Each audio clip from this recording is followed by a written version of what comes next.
I'm a piano teacher. I'm worried about one of my students. Part 4, the final part. Submitted by Hybrid Pumpkin. Jeffrey's father's name was Ben. At least, that's what he told me. He admitted to being a gambler and said that he spent far too much time playing poker and didn't spend enough time monitoring his son. I could see genuine remorse in his face as he said this. He was disappointed in himself for neglecting his son. He climbed into the passenger side of my Toyota, whilst I started it up. We had a plan. It was completely insane, but at this point, we had no choice. Our first destination was not the cemetery, actually. It was Vickie's Charmin Boutique. It was a local boutique that I'd never really gone to. It was tucked away in a little shopping center, surrounded by a grocery store and a barber shop. Why were we here? The ritual required candles. Lots of candles.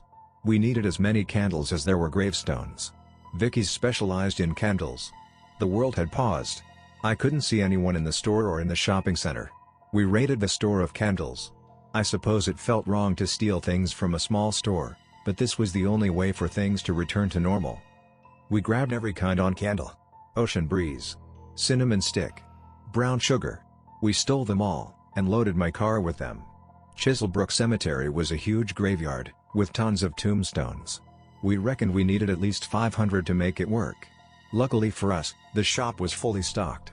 We raided it and brought back to my Toyota a giant assortment of both scented and unscented candles. We took off, but only after counting at least 10 times to make sure that we had enough. Ben and I took off. The whole candle-getting excursion lasted roughly half an hour. We were running out of time. At least, that's what Jeffrey told me. We had to go to our next stop, the gas station around the corner. Each of the candles had to be lit at the same time, with only one match being struck. To do this, we planned to create a trail of gasoline between the candles, which we would light when it was time for the ritual. This is where we began to face opposition. A group of maybe 5, it's hard to tell, jumped us as soon as we entered the motion-sensing doors of the gas station. Their out-of-focus, blurry faces still haunt me. I still avoid looking at those impressionistic portraits from the 1800s solely because of those creatures. The way they stare at you, when you can't see their expressions clearly enough. Anyway, we had to fight them, employing a tactic Ben had learned from his son.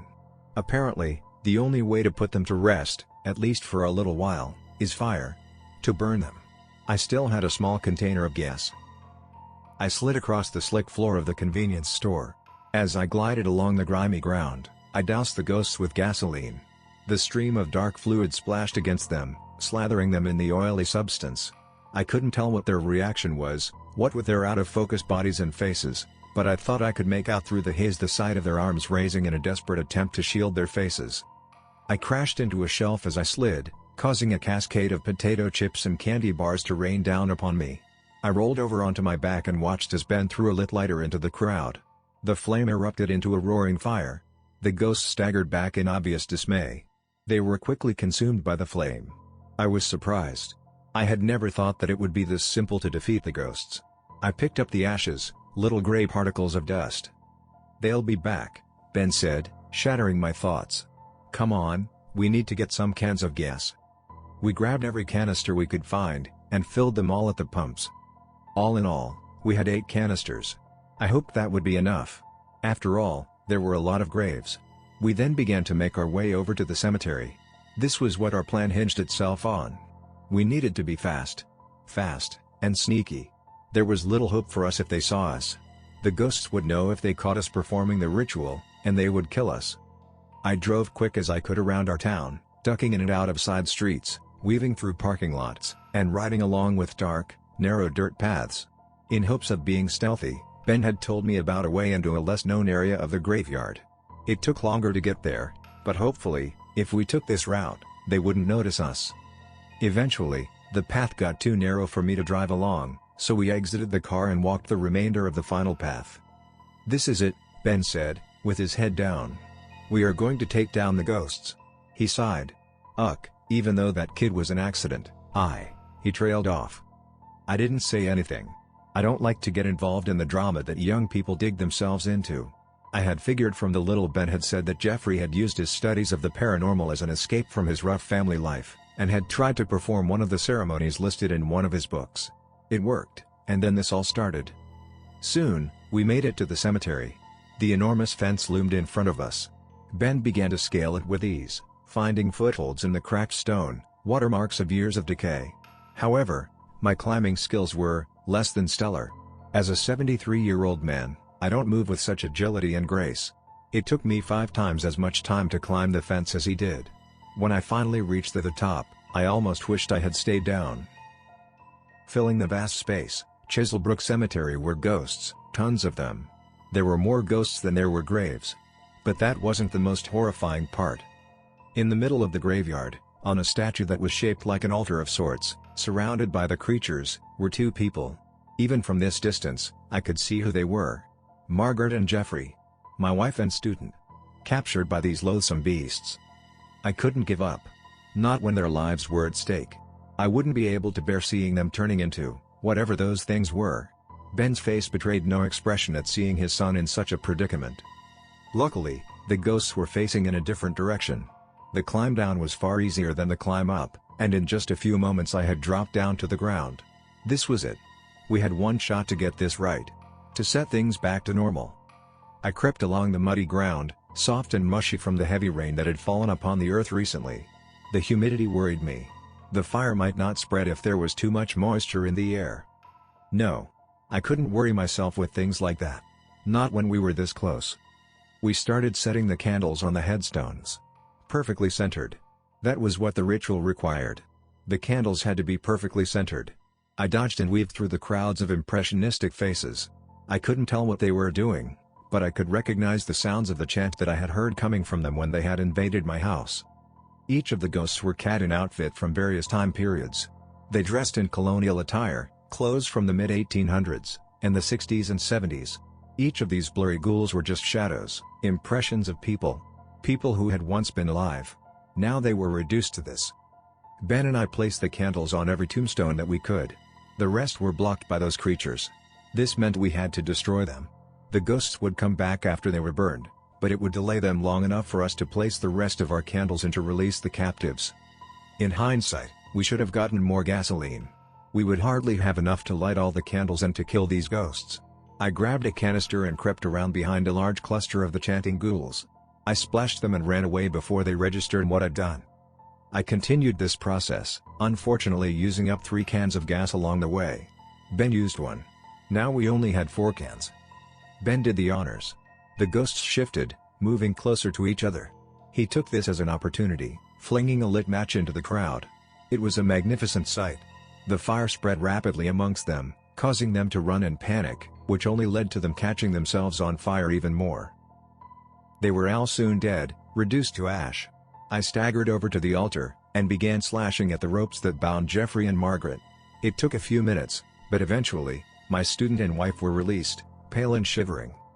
Meanwhile, Ben busied himself with setting up the candles.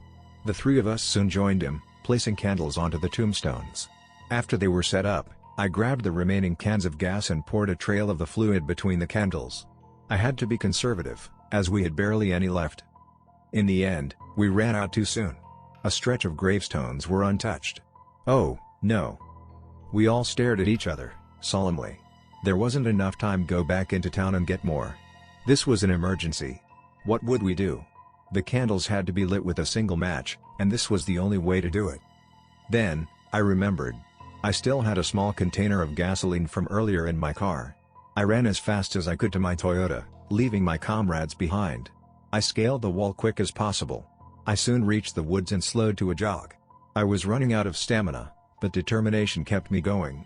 My shoes crunched along the gravel path, which was overgrown with trees and weeds. My footsteps were the only noises that I heard. All was silent. I was alone, an unsettling feeling. Suddenly, I was tackled to the ground. A blurry, out-of-focus creature fell upon me, punching me and kicking me. The shock had temporarily stunned me, but I soon got control of myself. I pulled out a lighter, and weakly tossed it into the air. It landed on it. The flame quickly spread, and the ghost was engulfed in fire. I stumbled back, breathing hard. It took me a second to recover from the surprise, and I reminded myself of the task at hand. I swallowed hard and staggered through the woods, until I reached my car. I opened the passenger side door. Grabbing the container, I closed it back and continued to jog back to the cemetery. I scaled the wall again. where a nasty surprise awaited me. All three of my partners were tied up, surrounded by chanting ghosts. No, no, no. Before, I had at least had Jeffrey. I had at least had Ben. But now, I didn't have them. Their fate was in my hands. Now, it was my duty to save them. I hopped down, lighter in hand. The ghosts were on their guard now. I had to burn more than one of them to keep the others away. I ducked behind a headstone. I could see the obvious trail of gas lining the ground. I threw some more in the area, completing it. Now came the hardest part. We were out of gas. You might be wondering why I didn't light the trail. That wasn't how the ritual worked. To properly complete it, the person who summoned the ghosts had to do it. How was I supposed to burn all of those ghosts? I decided that I wouldn't. Instead, I needed to do something clever. I charged, full speed, into the crowd of ghosts. I screamed, loud as I could, attracting their attention to me and breaking it away from my friends in their chant. I ran around the graveyard, fast as I could, dodging and weaving. However, the ghosts maintained a firm guard on the altar. I let myself get caught. I stopped in my tracks, allowing them to grab me. They picked me up and began carrying me to the statue. Their chant began again, this time faster and more enthusiastic. I could physically feel my energy being drained out of my body. This was it. One last shot. They set me down at the altar. I took a deep breath. They pulled out the ropes. I grabbed the lighter. They reached out, blurry hands groping toward me. I sank low, under their reach. I dived through them, slowly, carefully. I landed on the other side. I bounded around the altar and past Jeffrey the lighter. I pulled out my knife and cut the ropes. He leapt out of his bounds and touched the lighter to the gasoline. You probably expected it to explode, as it does in the movies. However, the flame didn't do that. It spread rapidly, igniting the candles. It was an amazing sight, watching those candles light up. The ghosts began to dissolve. By the time each of the candles were ignited, the ghosts were completely gone. No ashes. No sign of the events that had just taken place. The warm glow of the candles illuminated Chiselbrook Cemetery. The trail of gas was gone, having been burned. The ropes were even gone. I sighed and sat back on the grass, satisfied. The nightmare was over.